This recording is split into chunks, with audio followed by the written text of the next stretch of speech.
G'day, welcome to another Grow to Cycle video.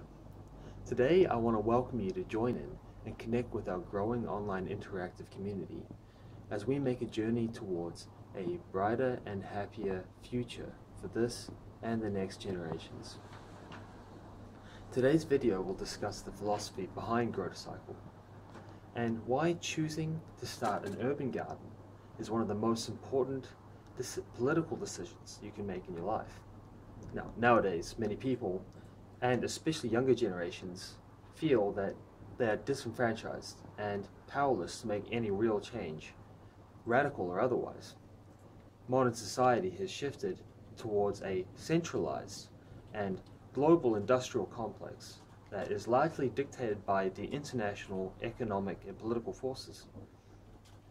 Urban gardening is a small but critical first step that we can all make towards achieving self-reliance, decentralization, and is a proactive social and environmental action that goes beyond mere activism and actually takes a first step towards mitigating our global climate and environmental impacts.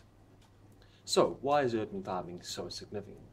Well, in brief, when you learn how to produce food for yourself, you inherently begin to appreciate the value of food, the sad reality of waste, and the true complexity of farming.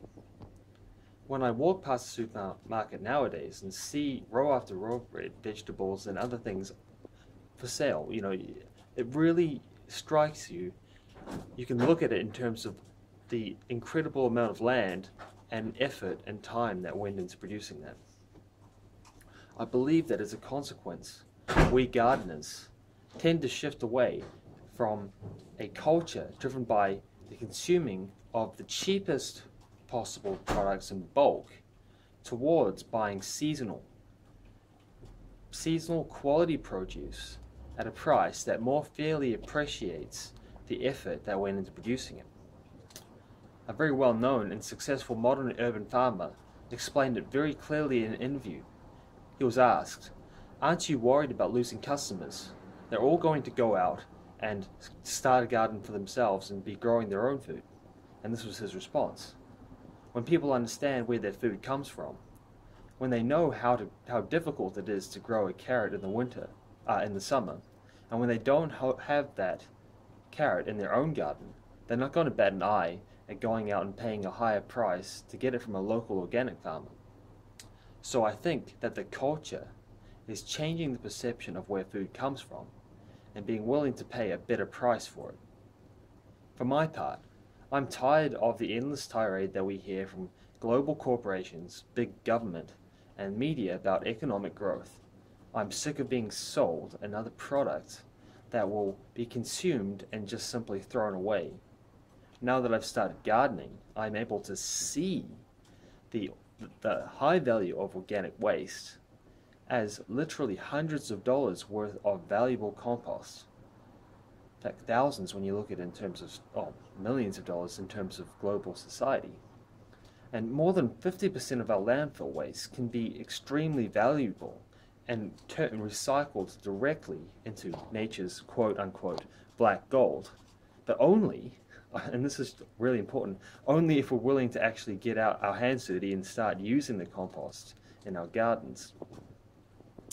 And these ideas are the fundamental basis of Grow to Cycle's philosophy.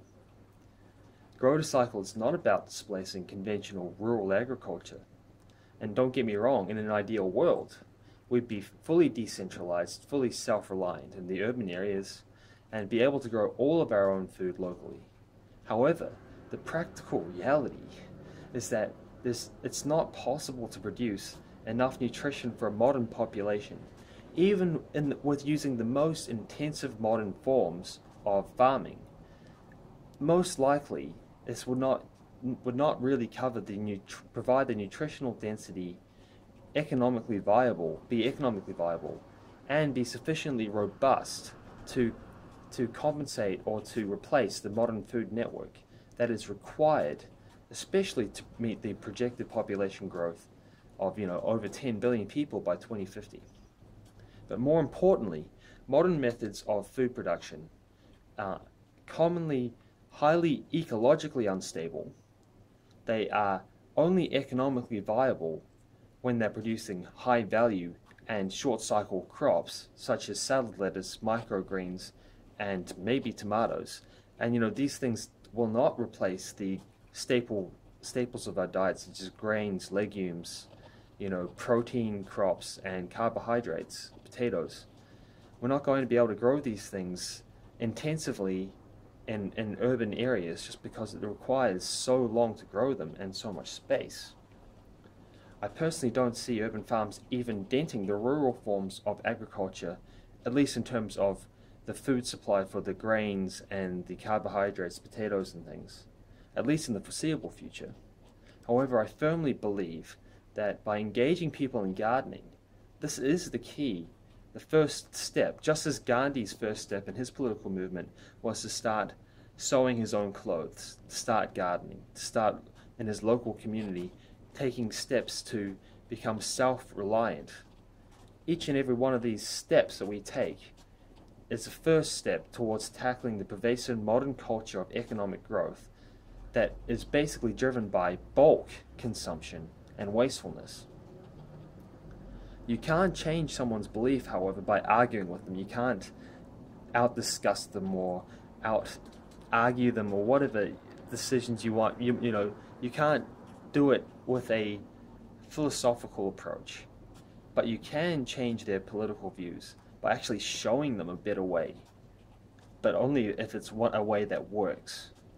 Something by actually taking real actions. And in summary, you can literally start a social movement.